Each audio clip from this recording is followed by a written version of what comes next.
Cerkvena ulica ob potresu. Leta 1895, ko je bil Hinko star 12 let, je Ljubljano prizadel močan potres. Spomin na dogodek je Smrekar zapisal bistveno kasneje, leta 1936, in ga čez 3 leta še naslikal.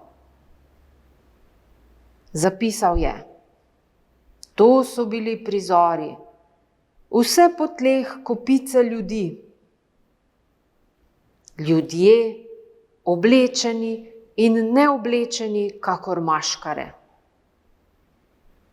Kar je komu bilo bliže pri rokah, to je pograbil in oblekel. Moški komade ženskega oblačila, ženske komade moškega oblačila. Lučke, svečke, laterne so plapolale ob gradaščici. Ženske so kakor zastavo drdrale rožni venec.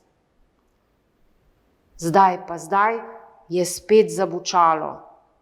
Zazibala se je zemlja, opeka, dimniki so se usipali raz strehe. Sledilo je pravo cigansko življenje, ko so kuhali na prostem in začasno spali v kadeh za zelje.